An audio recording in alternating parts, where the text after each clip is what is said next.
Must you go now? I must. It is my duty. Then return to me. I will, I promise. Have you ever felt your heart turn to ice while your body burned alive? I have. I felt the exact moment my soul decided it would rather incinerate than Continue beating for a man who could watch me die without flinching.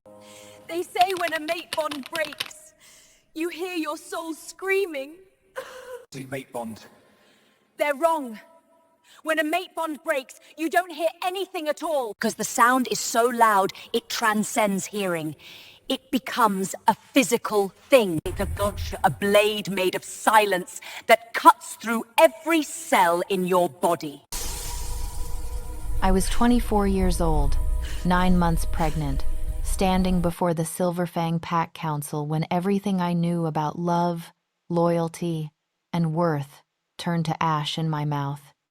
The man who'd traced the curve of my pregnant belly just weeks before and whispered promises about our future stood like carved marble while 15 wolves voted to exile me. 12 voices saying, "Cast her out," 2 saying, "Show mercy," and 1, the only one that mattered, saying absolutely nothing.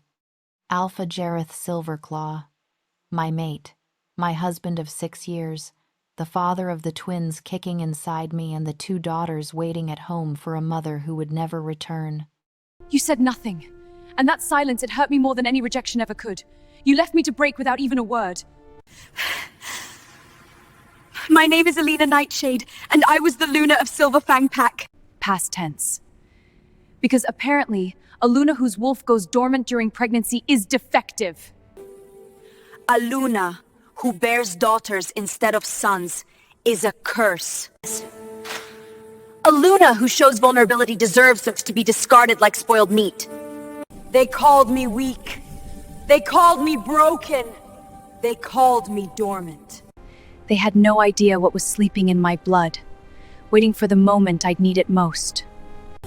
This is the story of how I went from banished and bleeding to divine and unstoppable. How I learned that what they called dormancy was actually the Phoenix goddess herself, making room in my soul for fire that would burn their world to the ground and rebuild it from the ashes. This is the story of how I died giving birth alone in a cursed forest, and how I rose as something they should have prayed they'd never see. Let me take you back to the beginning, to the council meeting that ended my old life, to the moment the cold in Jareth's eyes froze the last piece of my heart that still believed in him. Before we continue, thank you for choosing to spend your time with Alina's story. If you're feeling it, drop a comment and let me know where you're listening from and what drew you to Judy's romance library. Your voice matters here, and it genuinely helps us keep bringing you these stories. Now, let's step into the council chamber where everything changes. Chapter 1: The Judgment. The Silverfang council chamber smelled like cedar smoke and something darker, the sharp, metallic scent of fear. My fear, specifically, though I tried to hold my head high.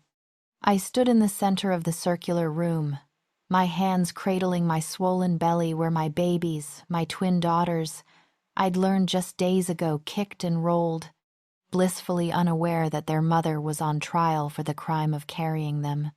Around me, in a crescent of high-backed chairs carved from blackwood and inlaid with silver, sat the 15 members of the Silverfang Pack Council. Above them all, on the Alpha's throne, a massive seat carved from a single piece of ancient oak and crowned with wolf heads, worked in silver, sat Jareth. Alpha Jareth Silverclaw, my mate, my husband, the man who'd once told me he'd wage war on the moon itself if it meant keeping me safe.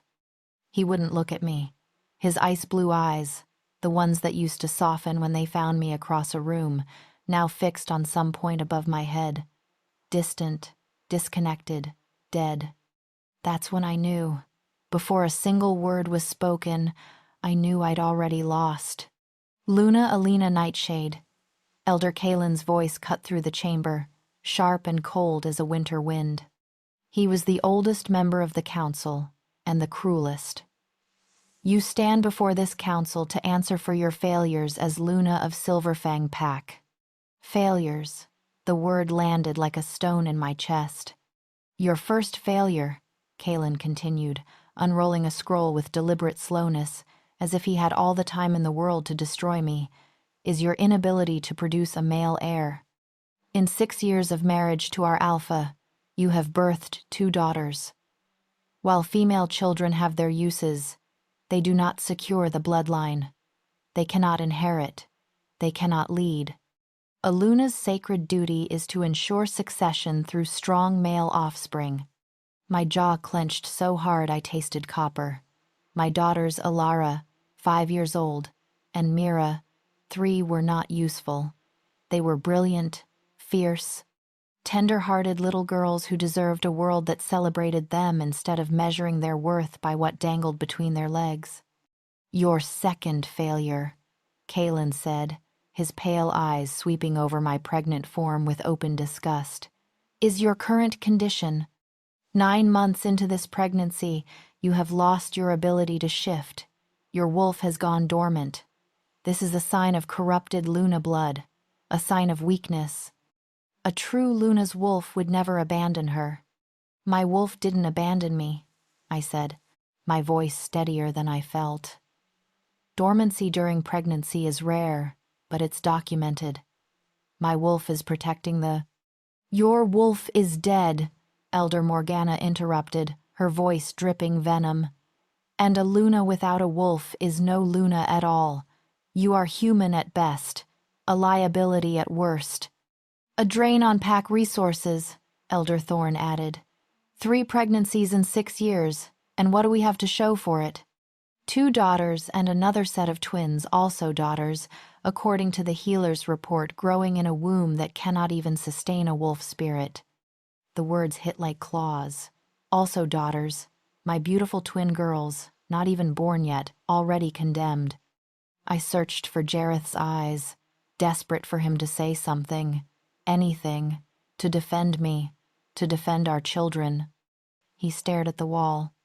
There is also the matter, Kaelin said, his voice dropping to a theatrical hush, of the bond. My blood went cold. The Alpha has reported that the mate bond has weakened, that he no longer feels the pull, the connection. This, combined with your wolf's dormancy, suggests the bond itself was flawed from the beginning, a mistake of the moon goddess, perhaps. Or, his lips curved into something cruel, a deception on your part. That's not true, I breathed. Jareth, tell them. The Alpha has given his testimony. Kaelin cut me off. Your word against his is no contest. The room spun. I gripped the edge of the wooden rail in front of me to keep from falling.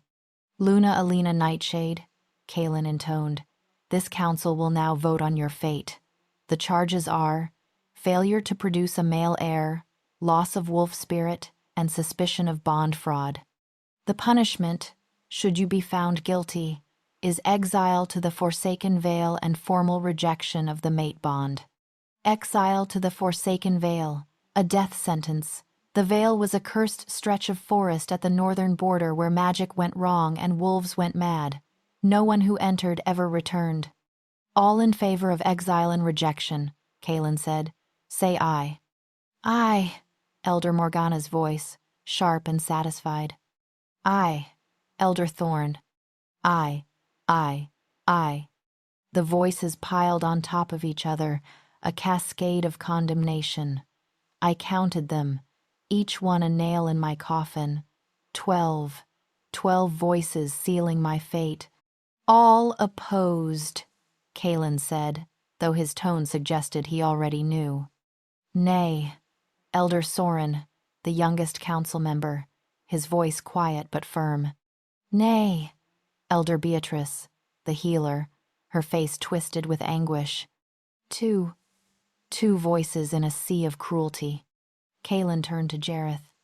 Alpha Silverclaw, as is your right, you may cast the deciding vote, or you may abstain.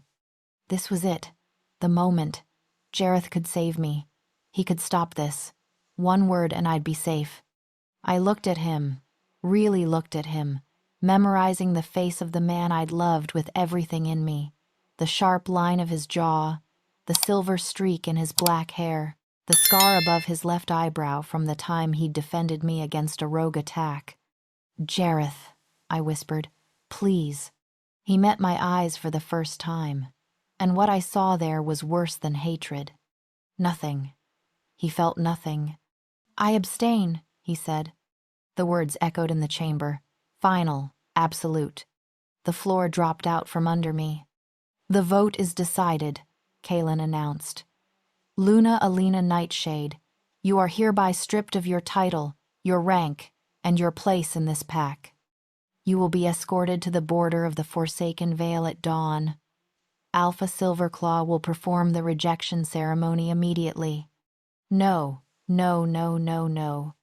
Jareth stood, descended the steps from his throne, walked toward me with the mechanical precision of a man performing a duty, not destroying a life. He stopped 3 feet away, close enough that I could smell him pine and snow and the scent that used to mean home. "I, Alpha Jareth Silverclaw, reject you, Alina Nightshade, as my mate and my Luna." The bond didn't just break, it exploded. Have you ever had your chest cracked open while you were still conscious? Have you ever felt your soul being ripped out through your ribs? The pain was beyond anything I could have imagined. It was fire and ice and every bone in my body shattering at once. I screamed a sound I didn't recognize as my own and fell to my knees. And that's when the first contraction hit. A white-hot band of agony wrapped around my belly and squeezed. My water broke, a flood of warmth soaking through my dress and pooling on the council chamber floor. "No," I gasped. "Not now. Please, not now." But my babies didn't care about timing. They were coming. "Get her out of here," Kaelin said with disgust. "She's making a mess." 2 guards hauled me to my feet. I couldn't stand, couldn't breathe. The contractions were coming fast, too fast, my body trying to expel my daughters into a world that had already condemned them. They dragged me through the halls of the pack house, my home for 6 years, and out into the night. The cold air bit at my skin. Through the haze of pain, I saw faces. Pack members I'd healed, children I'd taught, wolves I'd considered family. They all looked away. The guards threw me into a cart.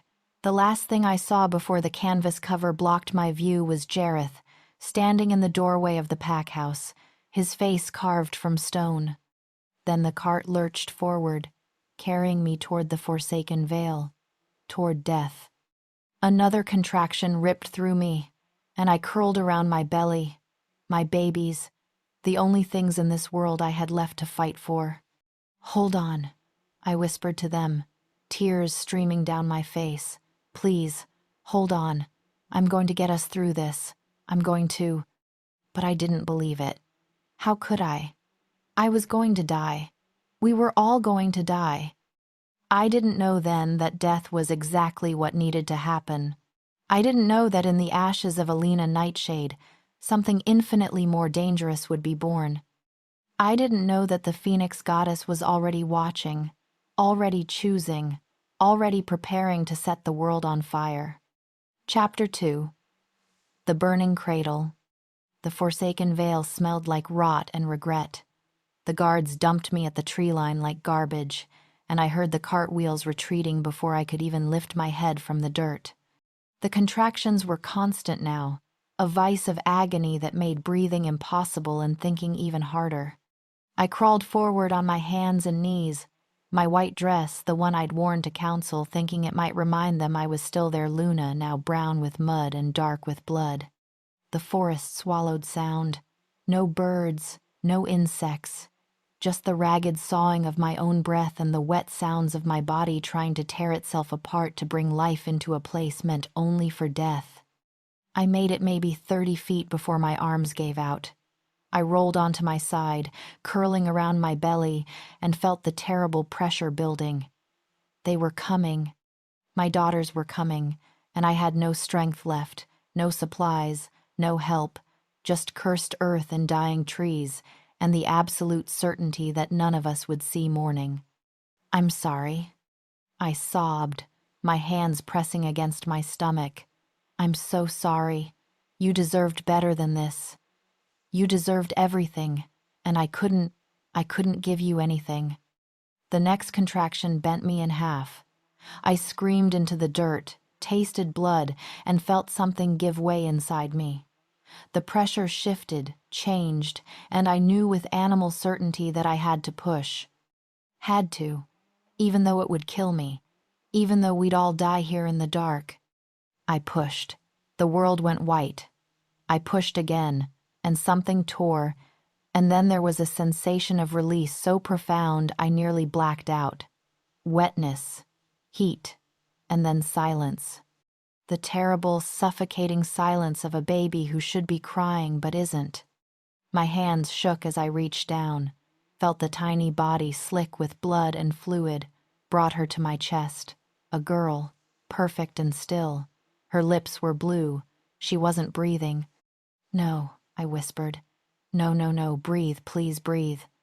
I tried to clear her airway with trembling fingers, tried to remember what the pack healer had taught me, but my vision was darkening at the edges, and my hands wouldn't work right, and she was so small, so impossibly small and still. "Please," I begged the empty forest. "Please, someone, anyone." The temperature spiked. It happened so fast I thought I was hallucinating. One moment the veil was cold enough to see my breath, and the next, heat rolled through the clearing like a living thing. The shadows didn't creep back from the light, they evaporated. Burned away by a radiance so bright I had to close my eyes against it. When I opened them, she was standing there. She wasn't standing, actually. She was floating, hovering 3 feet above the ground, and she was made of fire, not consumed by it, made of it. Her hair was flames that moved like silk. Her dress was woven from light itself, gold and crimson and white hot. Her wings, oh God, her wings spread behind her like a sunset given form, each feather a tongue of fire that didn't burn, didn't consume, just was. "Alina Nightshade," she said, and her voice was the crackling of logs in a hearth and the roar of a wildfire all at once. Luna of nothing, mother of daughters, vessel of the sleeping flame. I couldn't speak, couldn't move, could barely breathe. She descended until her feet bare and glowing touched the blood-soaked earth. The ground beneath her didn't burn. It bloomed. Flowers I'd never seen before, petals of gold and crimson, sprouted from the cursed soil and opened toward her like she was the sun. "I am Seraphina," she said, "Phoenix goddess, keeper of the sacred flame, and I have been waiting for you." "My baby," I choked out. "Please, my baby isn't breathing, please." Seraphina knelt beside me, and the heat radiating from her skin should have burned me, but instead felt like sinking into a warm bath after a lifetime in the cold. She gathered my daughter from my arms with a tenderness that made my chest crack open all over again. "This one," Seraphina murmured, tracing a finger over my daughter's blue lips, "will be called Rylan, the Ember Child, and she will burn brighter than any wolf who ever lived." She pressed her palm to Rylan's chest. Light flared between them, gold and blinding, and then a cough, a sputter, and finally, the piercing wail of a newborn discovering her lungs. I sobbed, reached for her. Seraphina placed Rylan in my arms, and my daughter alive, pink, screaming with furious life, latched onto me like she'd never let go. "Thank you," I gasped. "Thank you, I don't know how to—" "There is another," Seraphina said quietly. "I'd forgotten. In the chaos and terror and impossible miracle, I'd forgotten there were 2. Another contraction hit, weaker this time, my body running on fumes and divine intervention. Seraphina's hand pressed against my lower back, and warmth flooded through me. Not healing, exactly, more like being held together by sheer will. "Push," she commanded, and I did. The second baby came faster, easier, impossibly. She slid into Seraphina's waiting hands, and this one cried immediately, her voice strong and clear. Ember, Seraphina named her, for the spark that refuses to die. She cleaned both babies with a gesture, wrapping them in cloth that appeared from nowhere, and laid Ember beside her sister in my arms. 2 perfect daughters, alive, breathing, mine. Why? I whispered. Why save us? Seraphina's eyes, molten gold with no whites, no pupils, just liquid fire, met mine. Your wolf went dormant because there was no room for her. When a vessel is chosen to carry divinity, something must give way. Your pack saw weakness. I saw preparation. You were making room for me, Alina. Your wolf knew. She stepped aside so that when your soul shattered, there would be space for the fire to rush in. I don't understand. You will. She reached out and pressed her palm to my chest, right over my heart. The heat was instant and absolute. I felt my skin sear, smelled burning flesh, and screamed, but I couldn't pull away. Her hand was a brand, and the brand was changing me at a cellular level. I felt my wolf, dormant for months, wake with a howl that shook my bones. But she wasn't alone anymore. There was something else sharing space in my soul, something vast and ancient and burning. When Seraphina pulled her hand away, I looked down and saw it, a mark on my chest, glowing beneath my skin. A phoenix in flight, wings spread, rendered in lines of gold that pulsed with my heartbeat. The phoenix sigil, Seraphina said. You are marked, Alina Nightshade. You are chosen, and you are mine. Power flooded through me. I felt every cell in my body ignite and remake itself. The pain from the birth vanished. The exhaustion evaporated. I looked at my hands and watched as flames danced across my palms, golden and harmless and utterly impossible. What did you do to me? I breathed. I gave you what you needed to survive what comes next. I gave you fire. Now stand, Phoenix Luna. Your daughters are safe. But there are others in this forest who are not. Others who were thrown away, deemed weak, left to die. Seraphina's smile was sharp enough to cut. You're going to find them, and you're going to teach them that ash is just another word for potential. She began to fade, her form dissolving into embers that drifted upward like reverse snow. Wait, I called. Where are you going? I'm not going anywhere. I'm inside you now, in your blood, in your bones.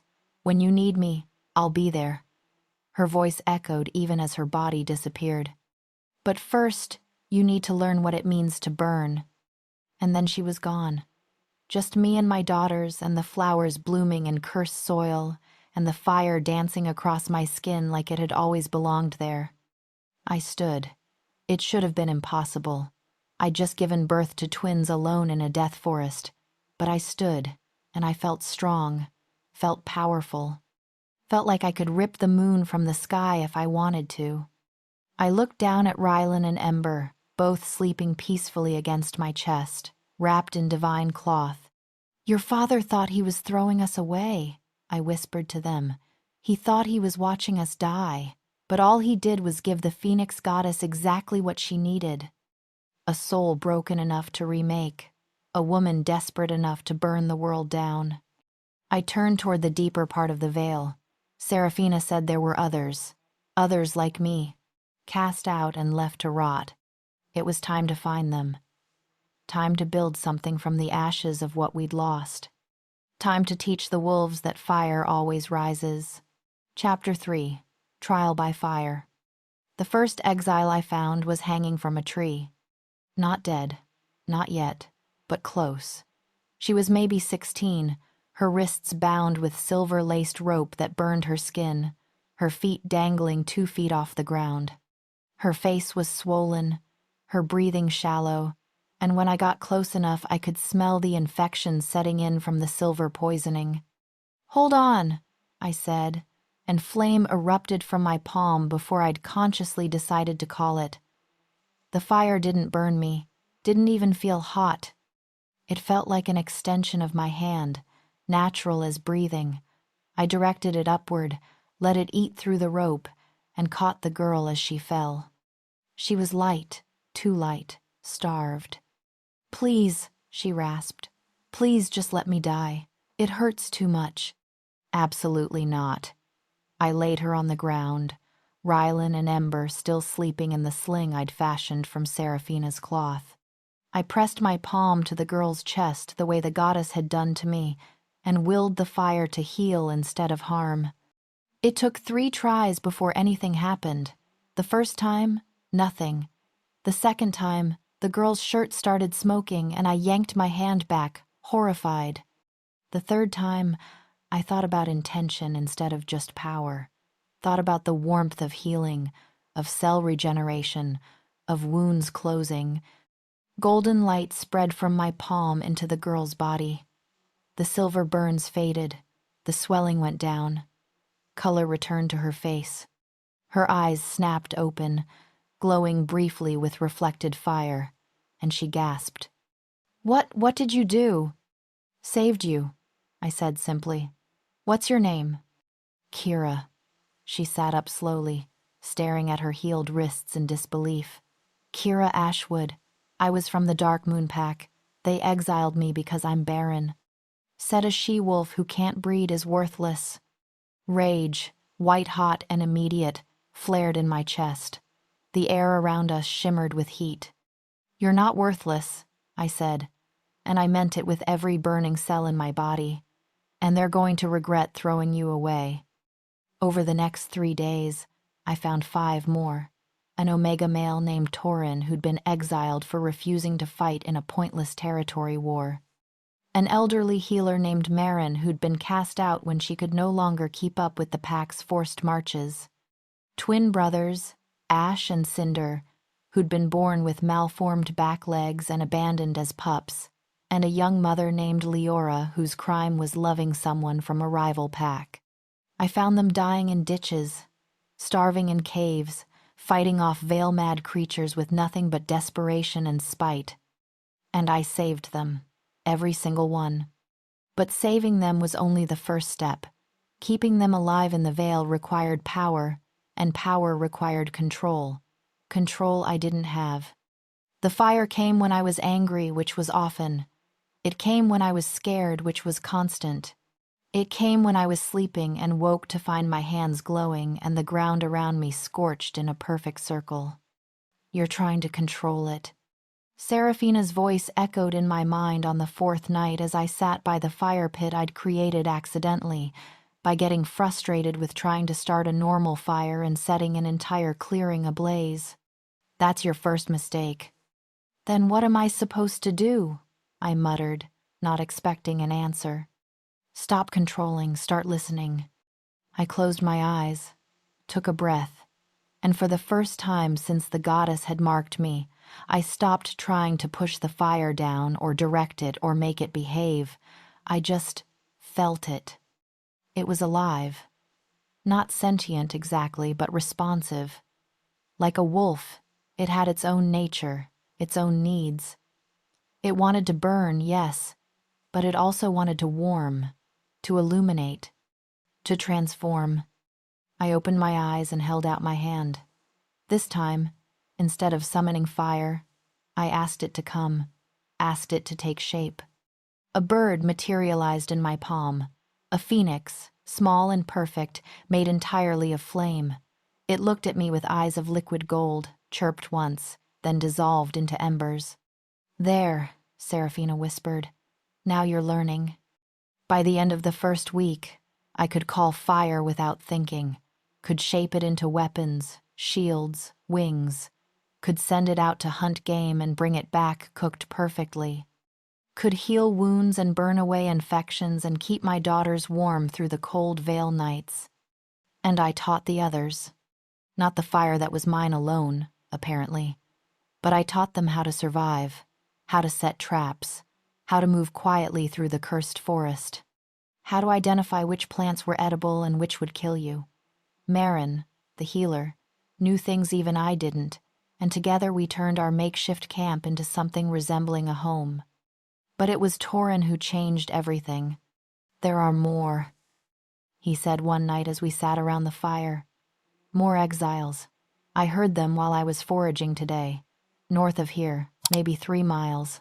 Sounded like at least a dozen voices." "A dozen?" Leora breathed. That's a whole pack's worth." "Not a pack," I said quietly, watching the flames dance. "The discarded. The ones every pack decided weren't worth keeping." "So what do we do?" Ash asked, his malformed legs stretched out in front of him. "Hide? Hope they don't find us?" I stood. The phoenix sigil on my chest pulsed warm beneath my shirt. "No," I said. "We find them, and we offer them the same thing I'm offering you. A choice. Stay here and die alone, scattered and forgotten. Or join us, build something new. Something that doesn't measure worth by how well you can fight or breed or submit." "You're talking about starting a pack," Marin said slowly. "In the Forsaken Vale." "I'm talking about starting a revolution," I corrected. "The packs threw us away because we didn't fit their broken system. Fine. We'll build our own system. One where being different isn't a death sentence, where showing vulnerability doesn't mean you deserve to suffer." I looked at each of them, this collection of the discarded, the damaged, the deemed worthless. Seraphina chose me because my soul was broken enough to remake, because I was desperate enough to do what needed to be done. I thought this power was about revenge, about making Jareth pay for what he did. I shook my head. "But this is bigger than him, bigger than Silverfang. Every single one of you is proof that the pack's way of deciding who matters is not just wrong, it's wasteful, cruel, and it ends with us." Kira stood first, then Torin, then, one by one, all of them. "What do we call ourselves?" Cinder asked, his eyes reflecting the firelight. I thought about ash, about things that burned and what rose from the remains, about my daughters, sleeping peacefully in a forest meant to kill them, alive because I'd refused to let death be the final answer.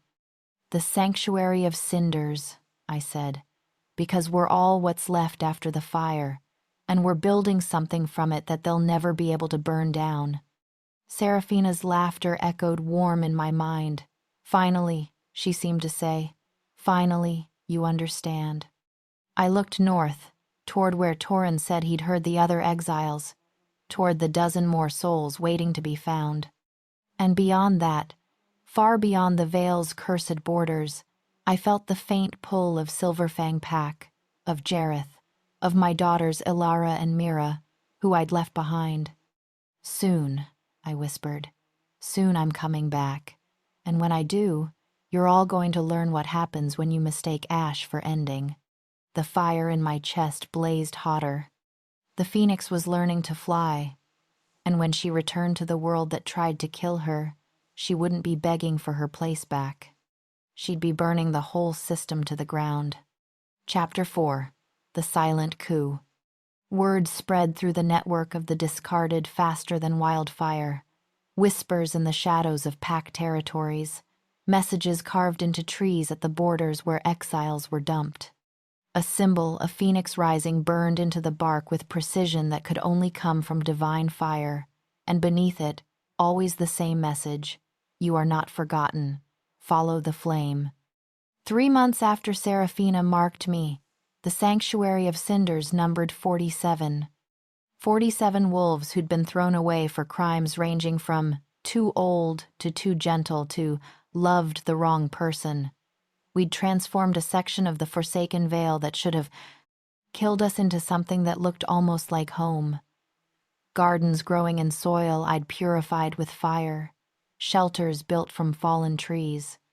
A community center where Marin taught healing and I taught survival, and everyone, regardless of their past rank, had a voice.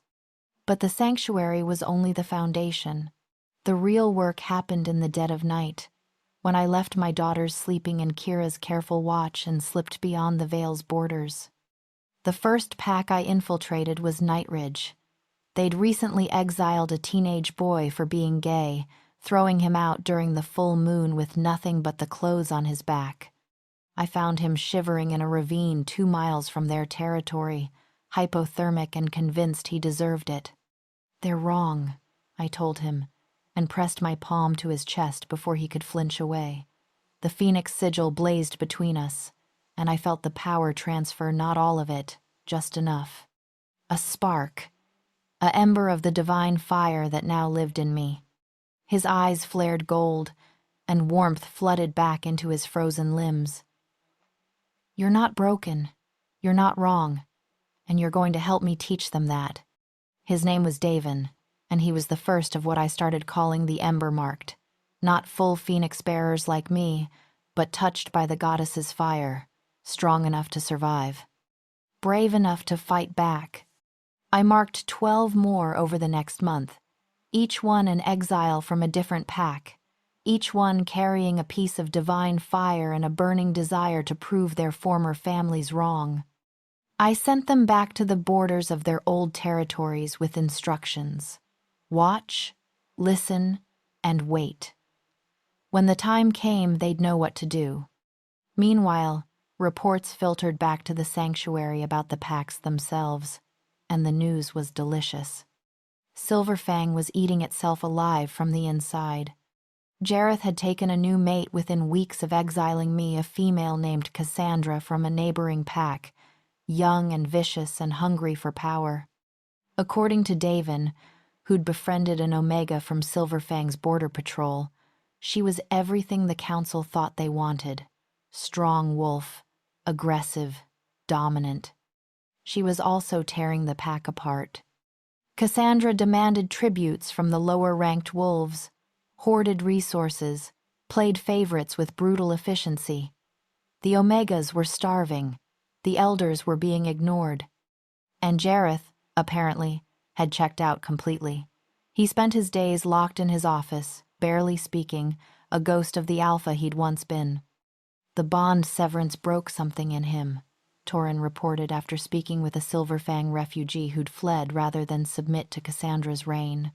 "They say he doesn't sleep, doesn't eat, just stares at the wall where your portrait used to hang. Good. Let him rot in the emptiness he created." But it wasn't just Silverfang. Pack after pack was showing cracks. Nightridge's alpha had been challenged twice in 1 month, unheard of, because the younger wolves were tired of the old bigotries. Darkmoon, Kira's former pack, had lost 1/3 of their hunting grounds to a rival pack because they'd exiled so many skilled trackers they couldn't defend their borders anymore. The system was collapsing under its own cruelty. I was just helping it along. "You're building an army," Marin observed one night as I returned from marking my 15th exile. She sat by the fire, grinding herbs, her wise eyes knowing. "I'm building an option," I corrected, warming my hands over the flames. "When this system finally breaks, and it will, there needs to be something better waiting to rise from the ashes. Something that doesn't measure worth by dominance or breeding or how well you can hurt people. And when it breaks," Marin said quietly, "you're going to make sure it breaks hard." I smiled, and it wasn't a kind expression. "Oh, absolutely. I'm going to break it so thoroughly they'll have to build something new just to survive. And that something new? It's going to look a lot like this." I gestured to the sanctuary around us, where an elderly Omega was teaching combat moves to a former pack heir, where Rylan and Ember played with children who'd been deemed defective, where worth was measured in kindness instead of kill counts. Seraphina's voice hummed warm in my mind. "You're learning, Phoenix. But there's one more thing you need to see before you're ready for the final confrontation." "What?" I whispered. "Your daughters. The ones you left behind. You need to see what's become of them." My blood went cold, then hot, then cold again. Ilara and Mira, 5 and 3 years old when I left, 6 and 4 now. I'd forced myself not to think about them, told myself they were safer without me, that Jareth would at least protect his own children even if he'd destroyed their mother. But Seraphina's tone suggested otherwise. I need to go to Silverfang, I announced, standing abruptly. That's suicide, Kira said. They'll smell you coming a mile away. Not if I don't want them to.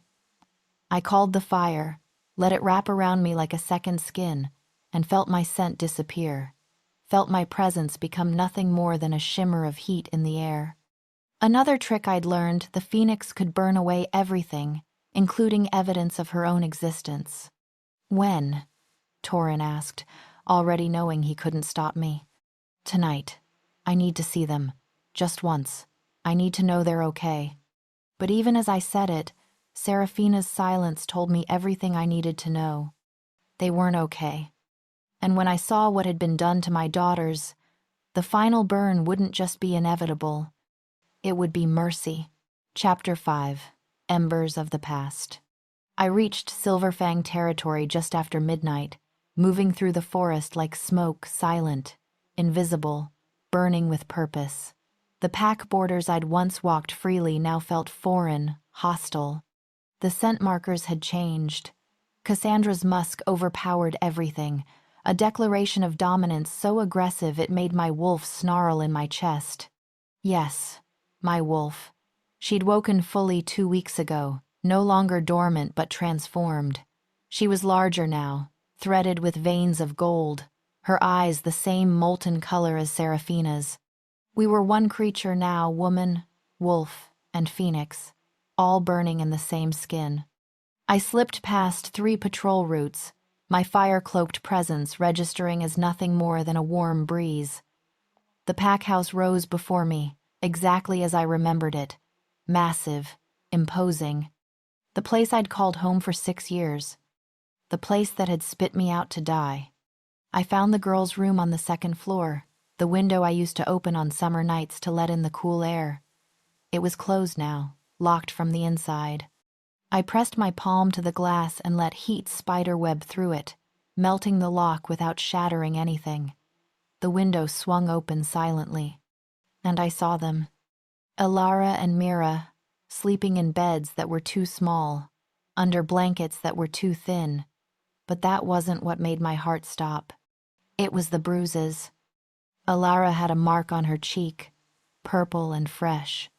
Mira's arms were wrapped in bandages, and when I crept closer, moving silent as a prayer, I saw more. Scratches on Alara's neck. A split lip on Mira that had scabbed over, signs of violence that no child should ever wear. The fire in my chest roared to life, and I had to clamp down on it hard to keep from incinerating the entire pack house where I stood. Mama? I spun. Alara was awake, her eyes so much like Jareth's, ice blue and sharp-wide with disbelief. Shh, baby, it's okay, I whispered, rushing to her bedside and pulling her into my arms. She was so thin, so fragile. It's me. I'm here. You're dead, she whispered against my shoulder. Cassandra said you died, that you were weak, and the veil killed you and we should forget you, because remembering makes us weak too. The rage that swept through me was biblical. I felt the phoenix sigil burn so hot I had to pull back before it scared my daughter. I'm not dead, I managed. And you are not weak. Who hurt you, Alara? Who did this? Cassandra.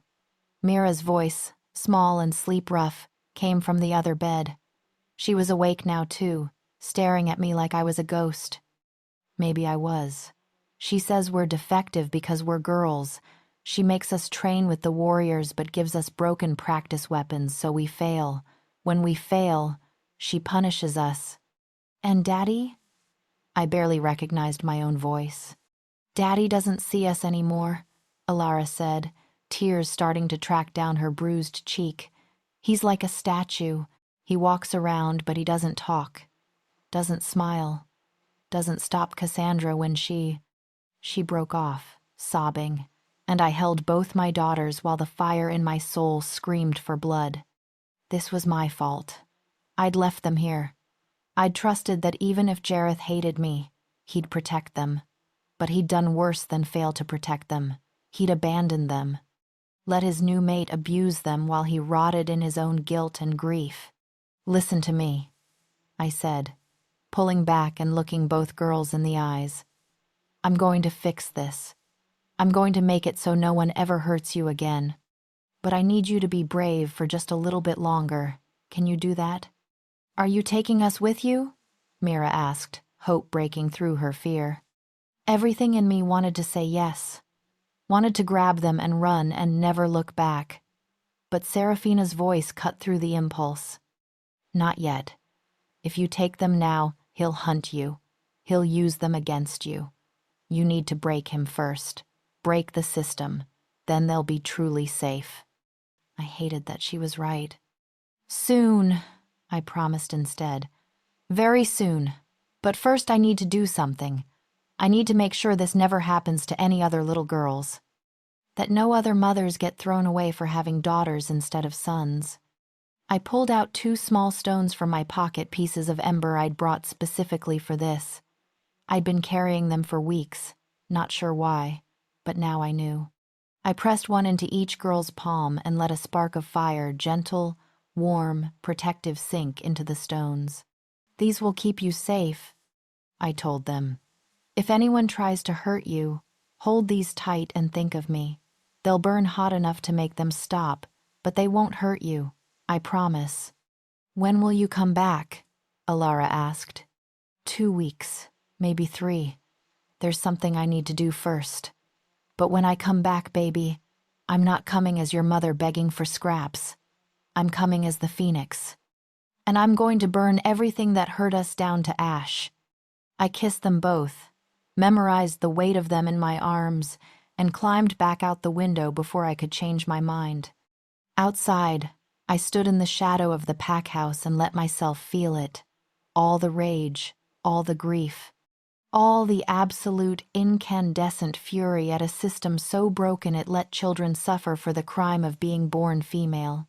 The fire didn't just burn in my chest anymore. It consumed me, remade me, and when I opened my eyes, I knew they were glowing gold.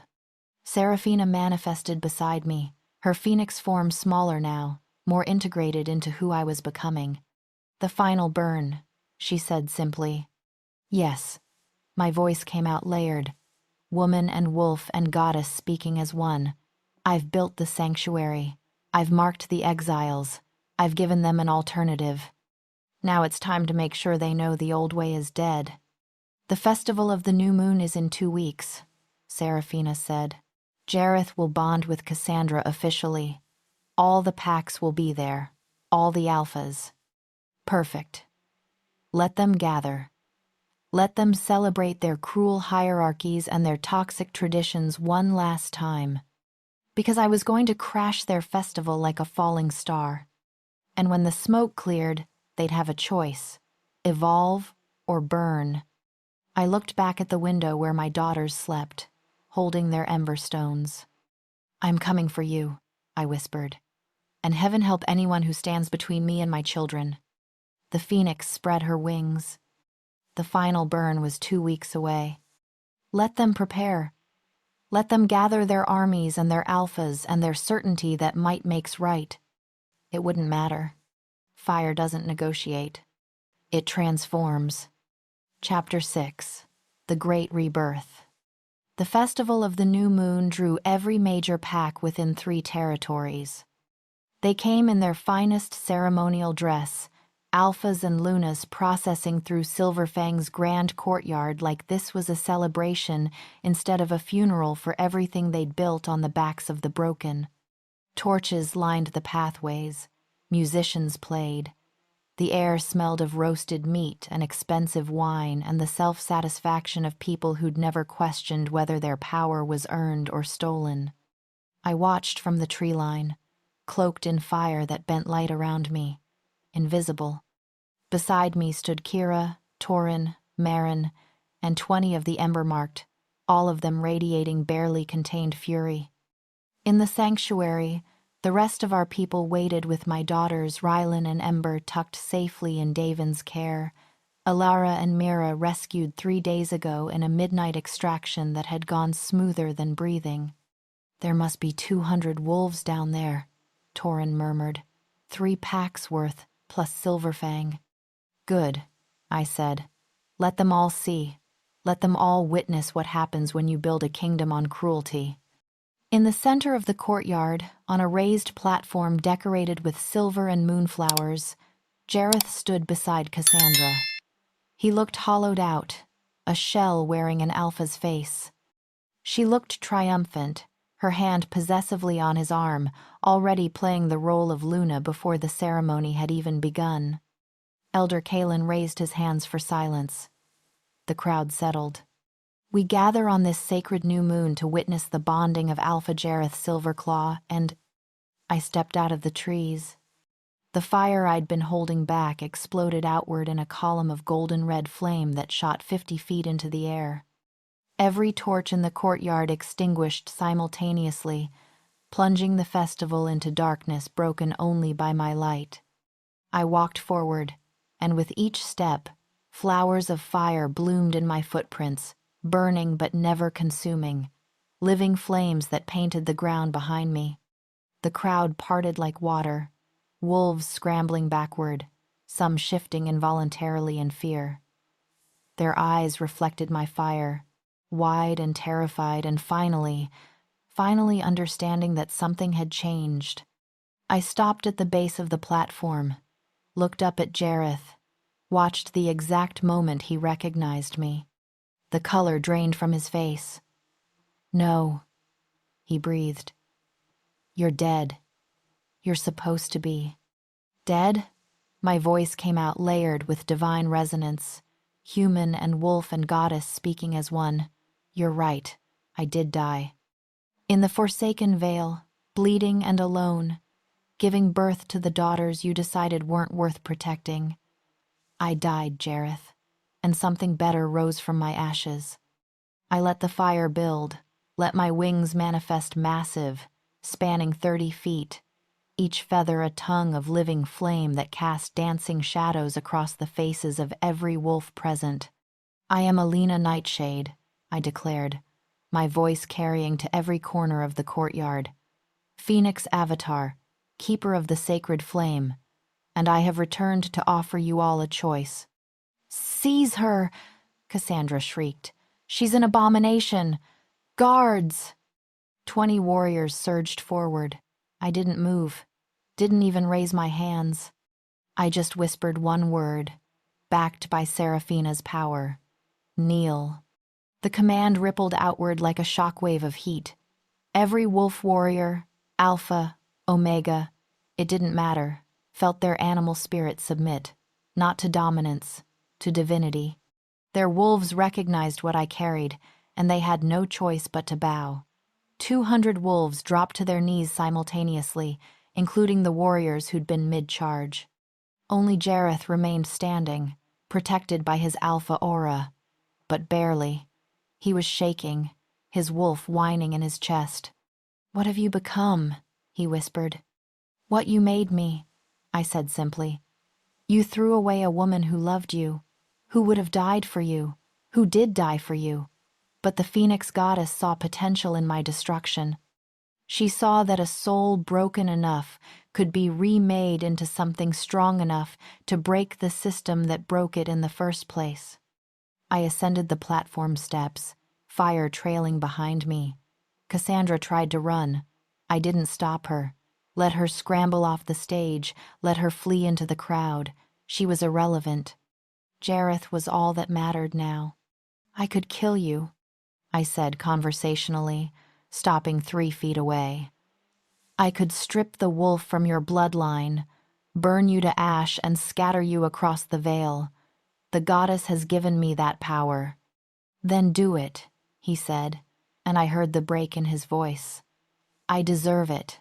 I condemned you. I let them take our daughters. I stood there and did nothing while they dragged you away." Tears tracked down his face. I felt the bond snap and it felt like dying, and I still did nothing. "So do it. Kill me." "I don't want to live with what I've done." "That's the coward's way out," I said. "Death would be mercy. You don't get mercy. You get something worse." I placed my hand over his heart. The phoenix sigil on my chest blazed so bright wolves cried out and looked away. I strip you of your alpha status, I declared, and felt the power drain out of him like water from a broken vessel. Not through combat, not through challenge, but through judgment. You are not worthy to lead because you've forgotten the first law of leadership. Protect those who cannot protect themselves. Jareth collapsed to his knees, gasping. Without his alpha aura, he was just a man, just a wolf, ordinary and broken.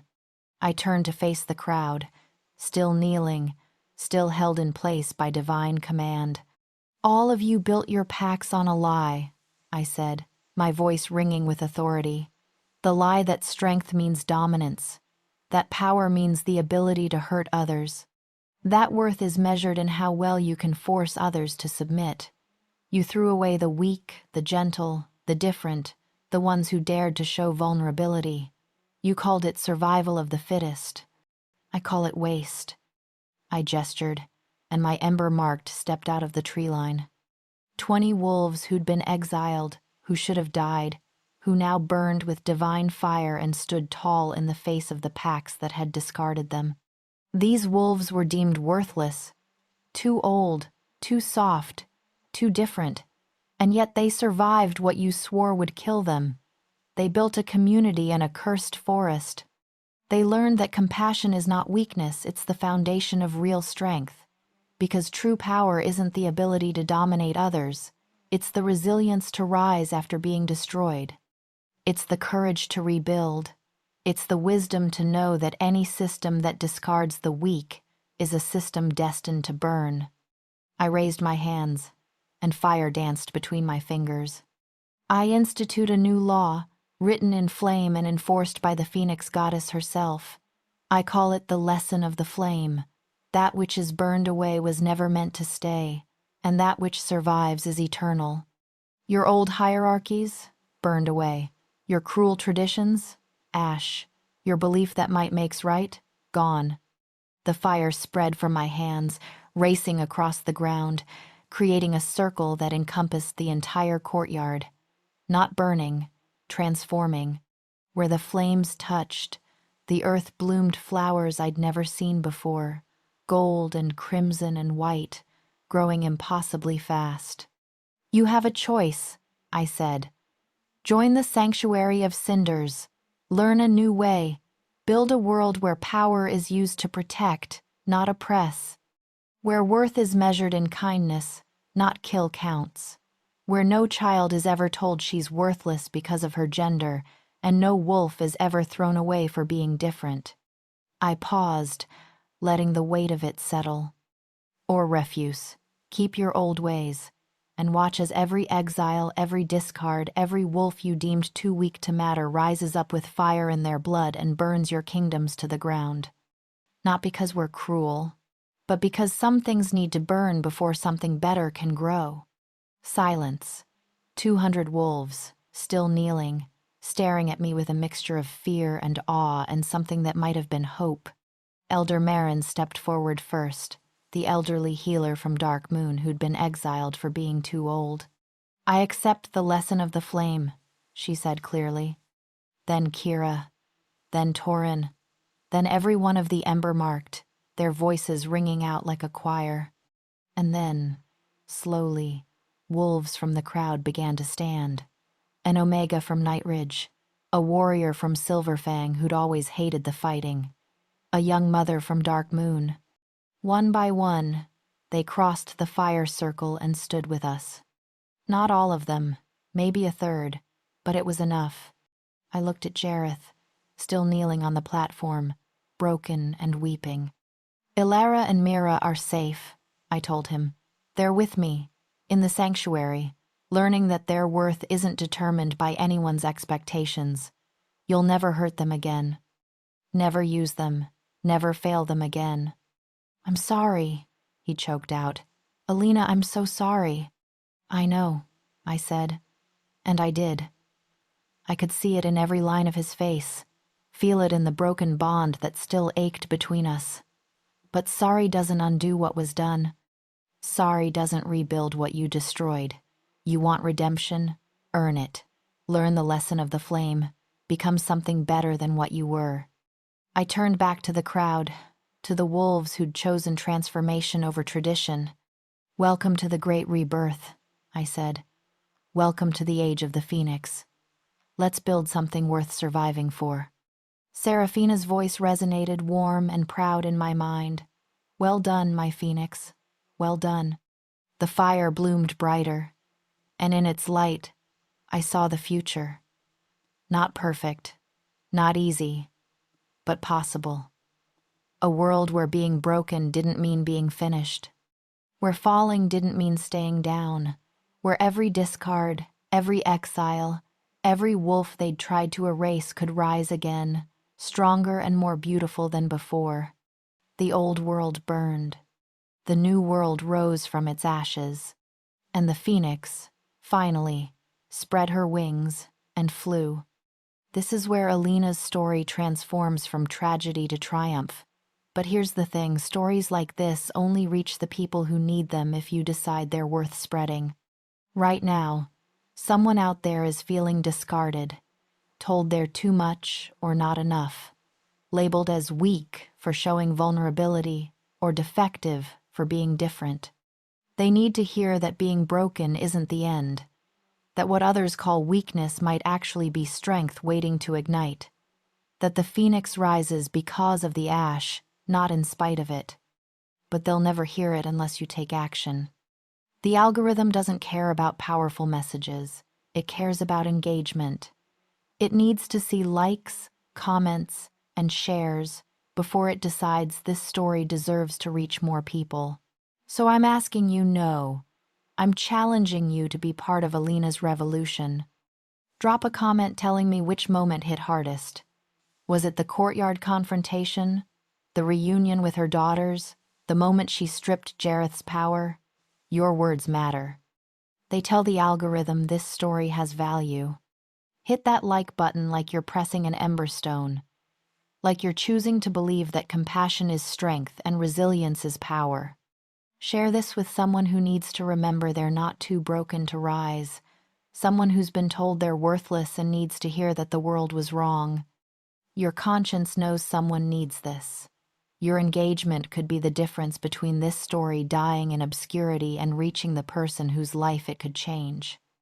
Don't just witness the phoenix rising. Help her fly. Judy's Romance Library. That which is burned away was never meant to stay, and that which survives is eternal.